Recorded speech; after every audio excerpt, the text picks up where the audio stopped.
Good morning, dear students, and welcome back to our classes. In this class, we are going to discuss the question tags. I am explaining the lessons in Unit 10 in your grammar book from page 78 to 79. So, I am in your grammar book on page 78 till 79. We are talking about the question tags, and in your booklet you are going to work with worksheet number 8 with the title what? Question tags. So, the first question that you are going to ask for yourself is, what is a question tag? What does it mean to use a question tag? So, a question tag, it is a short question at the end of sentences. So, the question tag, it is a short question, okay? This question is used at the end of the sentence. So, this question is used at the end of a sentence. We often use question tags. Why do we use the question tags? Here is the answer.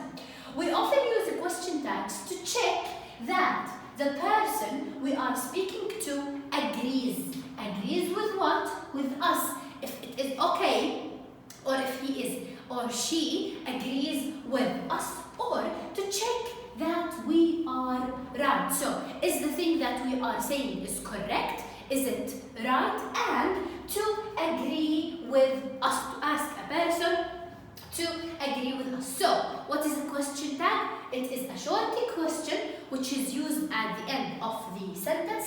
And why do we use a question tag? To check if the person that we are speaking to agrees with us, or to check that we are right. So, this is the definition of a question tag, and here is the usage of a question tags. Now, I'm going to teach you how to form a question tag at the end of a sentence. It is very easy and simple to apply. First of all, we have a fixed rule which you can't change at all, which is, if we have an affirmative sentence, the question tag is going to be negative. So, if I have an affirmative sentence, the question tag that I should form is going to be negative. And if I have a negative sentence which indicates the word not, the question tag is going to be what? Affirmative. So, this is a fixed rule. If I have an affirmative sentence, the question tag is going to be negative. If I have a negative sentence where I use not, the question tag is going to be affirmative. How? This is what we are going to explain during this presentation. So, first of all, we are going to discuss sentences with verb to be. What do I mean by verb to be? In verb to be, I have am, is, or are. And for the past, these are for verb 1. Okay, let me write them on the side of the board. So, I have the verb be, okay? If I want to change it into verb 1, it's going to be am, is, or are. For verb 2, is and are going to be was, are is going to be well. So, the verb be, this is it in its base form. If I want to change it into verb 1, it's going to be I am, she is, he is, Ahmed is, or are, they are, we are, you are, my friends are. For verb 2, which is the simple past, I can use I was, she was, Sally was, and for were, we are using the plural subject. So I say, my friends were, my colleagues were, they were, and you were. So this is verb be, just for you to remember what is the verb be. So, with verb be, sentences with verb be. If the main verb in the sentence, I'm talking about the sentence, if the main verb is be, we repeat it in the question tag. So, if I have verb be in the sentence, all you have to do is to repeat it in the question tag. So, I can say, you are a teacher. I have verb be here, which is what? Which is are. So, you are a teacher. It is an affirmative sentence. Affirmative sentence. So, the question tag is going to be negative. So, you are a teacher. Aren't you? Here is the question tag. I have repeated what? The verb to be. I have repeated verb to be, but they should be the opposite. Affirmative, negative. Negative, affirmative. In number 2, she isn't ugly, is she? Here is the verb, which is what? Verb to be, is. And here, I have it in its negative form, isn't. Isn't, it is plus what? Not. So, she isn't or is not ugly. Is she? Because I have negative here, I should use an affirmative question. Is she? Note. This is a very important note for you, okay? The short form with I am is aren't I. So, I have a sentence with I am. I am late, you should use aren't I for the question tag. So, I am late, aren't I? I am good, aren't I? So, with I am, you are going to use aren't I. So, these question tags are for verbs which have verb to be. With the verb to be is a main verb, you are going only to repeat. Pay attention that when it is the main verb, you are going to repeat. So, you are a teacher, aren't you?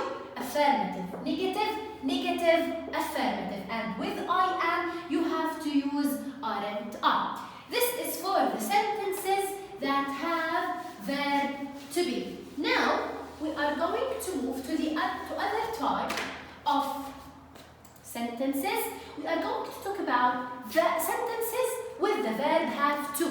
Okay? So when I have, you have got a dog, haven't you? You are going to use what? Have or has with the singular. So, you have got a dog, haven't you? Affirmative, negative. Affirmative, negative. He hasn't lost his key. Hasn't lost his key. Has he? Negative, affirmative. Affirmative, negative. So, this is when we have verb to have. So, have got, I have used have.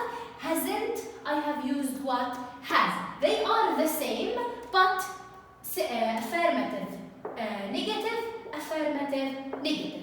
Now, with modal verbs like can, will, could, might, and etc. These are the modal verbs. When I have a modal verb, we also repeat what?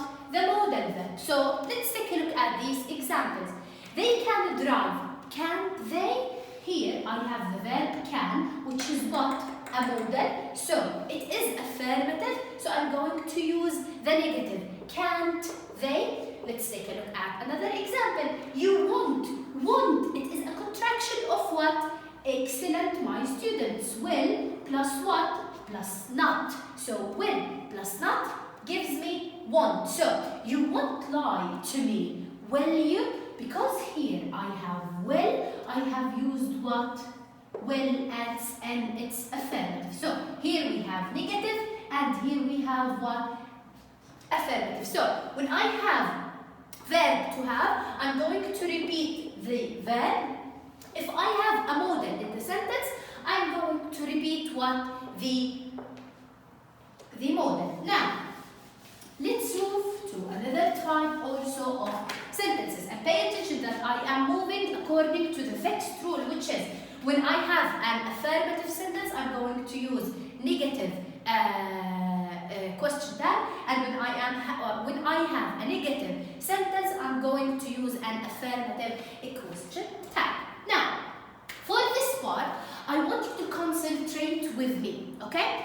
Stay focused and concentrate. I am going to talk about the simple present. How do I form a question tag when I have a sentence in the simple present? As we used to say, for the simple.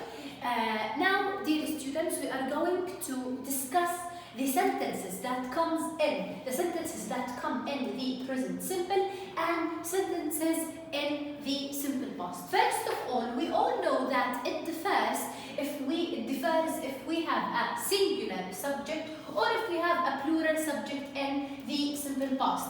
If we have a singular subject, we are going to use does in the question tag. So, as a reminder, when we have a singular subject, we are going to use verb 1 plus s or es if we are talking about what? If we are talking about a singular subject. So, take a look at these examples. We said, she eats apples every day. Now, she is a singular subject, so I have to add s to the verb. And because I have added s to the verb, I am going to use the helping verb, which is what? Does not. So, she eats apples every day. Doesn't she? So I have used doesn't because I have a singular subject and s with the verb. So, she eats apples every day. Doesn't she? This is the first example. Example number 2. He does not like. Pay attention that I have used does not with like, which is what? The base form of the verb. So,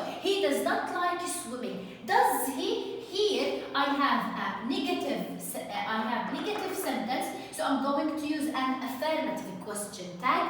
Here I have an affirmative sentence, so I am going to use a negative question tag. So, whenever you are using or you are working in a sentence in the present simple and the subject is singular, so you have to use what?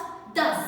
If the sentence is affirmative, use a negative question tag with does not. If the sentence is negative with does not, you are going to use an affirmative question tag with what? With does. So, singular subject in the simple present, you are going to use what? Does. Now, let's move to the plural subject. If I have a plural subject, we are going to use for the question tags what? Do. So, take a look at these examples. They go to school every day.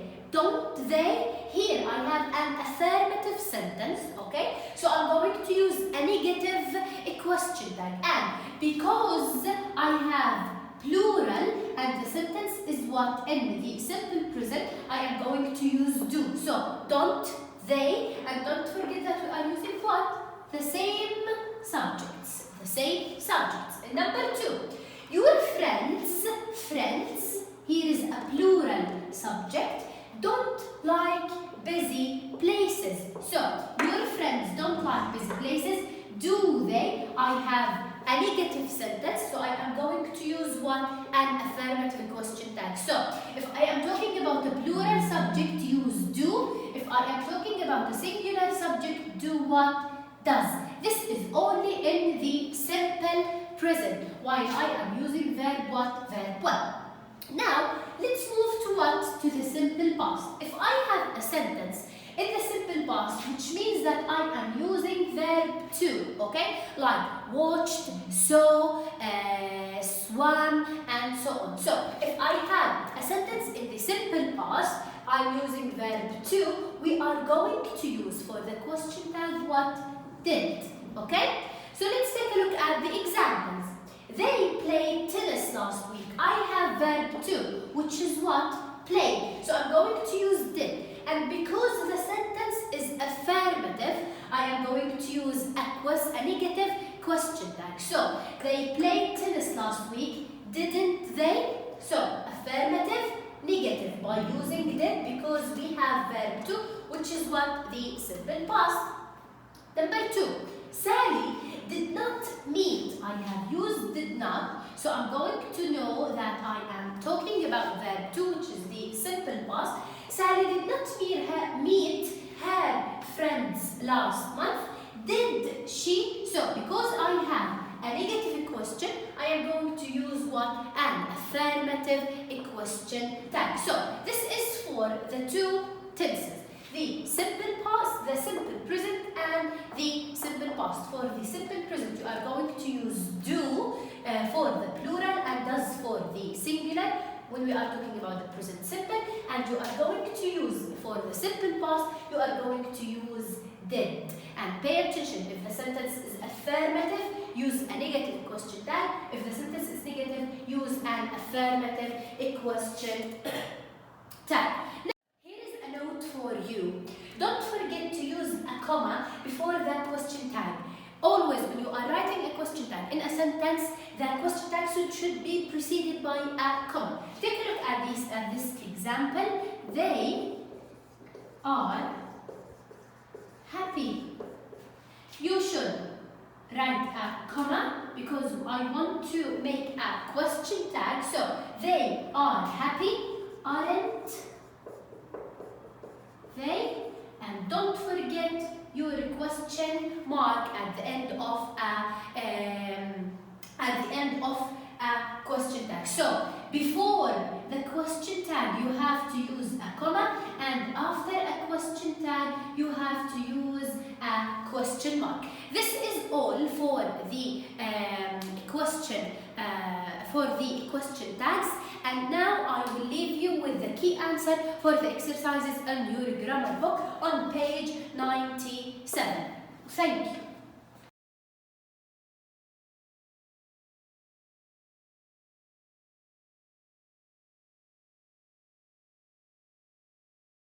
Dear students, welcome back again. Today, inshallah, we are going to discuss this paragraph in your class book, page 102. It is the lost city. Look at the picture. There you can find a city with ruins and old buildings. And here you can find a map that indicates the location of the city. The lost city, that when you lost something that you can find it anymore. This is the meaning of the lost. Let us read and discuss. The Inca people lived in the Andes Mountains in South America over 500 years ago. The Inca used stones to build wonderful buildings with slanted doorways, windows, and roofs. Most Inca cities did not have walls around them, but they were very safe. There were large stone fortresses near each city. When there was danger, the people could hide in the fortresses. Let us discuss the main idea of this paragraph. They are talking about Inca people, and these people are a group of people that lived in Andes Mountains. And you know Andes Mountain is a mountain range extending along South America. It is extending along South America. Over 500 years ago, the Inca used stone to build wonderful buildings with slanted doorways. Slanted, underlined word here, means something that is downward. It is not straight, but it goes downward. So they built slanted doorways, windows, and roofs. Most Inca cities did not have walls around them, but they were very safe. Even that they didn't have walls around them, they are very safe. There were large stone fortresses. Most Inca cities did not have walls around them, but they were very safe. Even they didn't have walls, but they are safe. There were large stone fortresses, and the word fortresses stands for a huge building. It's just like a castle, and it is very strong. Near each city, when there was danger, the people could hide in the fortresses. So they used fortresses as a shelter in order to keep themselves safe. Let us move to the second paragraph. The most famous Inca city is Machu Picchu. Machu Picchu is a high in the Andes mountain in Peru, so it is located in Peru. Only local people knew it was there until 1911. Imagine, when Hiram Pangan, an American archaeologist, visited Peru and saw the ruins of the ancient city. How do they discover Machu Picchu? Hiram Pangan is an American archaeologist who visited Peru and saw the ruins. The ruins are destroyed or damaged, like columns or fortresses or whatever, for this ancient city, and as I said, ancient is something very old. When he returned to America, he wrote an article about Machu Picchu in National Geographic magazine. So how do people know about Machu Picchu? This archaeologist just wrote an article about Machu Picchu in National Geographic magazine. Soon, the rest of the world knew about this wonderful place. Wonderful means amazing and beautiful place. Explorers went to Machu Picchu and found palaces there. Palaces means like luxurious house and fancy houses. Fortresses, as I told you, is a kind of castles or huge buildings, and the remains of stone aqueducts. You know what is the meaning of aqueducts? Yes, it is like channels that we can use in order to carry water. The aqueducts brought water from rivers to the city. You see, this is the job of aqueduct. They brought water from rivers to the city. Today, the streets and the walls of the city are like a stone maze. You know the word maze? It is like a long path that you're walking through in order to find the exit, like this, for example. That this is a maze that you can find through this. It has a beginning and a end. In order to find the exit, you walk through this long path. This is the maze. There are still some things that we don't know about Machu Picchu. For example, no one knows why the Incas stopped living there, so there's something mysterious. And when the thing is mysterious, no one knows anything about it. Why? Some people think there was an illness that made the Inca run away from the city. So there was an illness that made the Inca run away from the city. It is difficult to find out if they are right because there are no records to tell us. Nothing is written, nothing is found in order to know why Inca City, for example, that we can find it anymore. The Inca didn't write, but they were excellent builders. Even if the Inca people didn't write about themselves or the civilization there, the culture there, but they were excellent builders. How we guess? Because of their buildings in the lost city. Dear students, after we finish discussing the paragraph about the lost city, we are supposed to answer the question that follows. Number 1, the Inca were from South America. This sentence is true. Number 2, all Inca cities had walls around them. This sentence is false. This sentence is false. Number 3, Machu Picchu is in Peru. Yes, it is located in South America and Peru. This sentence is true. Number 4, explorers found fortresses at Machu Picchu. Yes, and they also found palaces and castles. So this sentence is true. Number 5, the Inca wrote about their paths. This sentence is false because they didn't write. Number 6, not many people know about Machu Picchu. This sentence is false because nowadays a lot of people just know about Machu Picchu. Dear students, we are going to discuss the vocabularies together. Look at the first picture. The word is slanted. What is the meaning of slanted? As I told you, it is something that goes downward. It is something that goes downward. This is the word slanted. This is the word slanted. Number 2, what do you think the picture is? Excellent. It is ruins. Ruins are remains of a destroyed or damaged city. Ruins. Look at picture number 3. It is a long path where you can find the exit. Excellent. It is the maze. A maze, a path or a group of paths that has a start and end. Number 4. What is the picture for? Excellent. There is a water, so this picture stands for aqueducts. Aqueducts are channels to carry water. Aqueducts. Look at this picture. Can you describe this house? Excellent. It is big, beautiful, luxurious. So what is it? It is a palace. Excellent. This picture stands for a palace. Look at this picture. Here we have something very new. On the other hand, this thing is very old. What is the word? Excellent. It is ancient. Something very old. Excellent. Look at this picture. It is a huge building. It looks like a castle. Excellent. The word is fortress. fortress.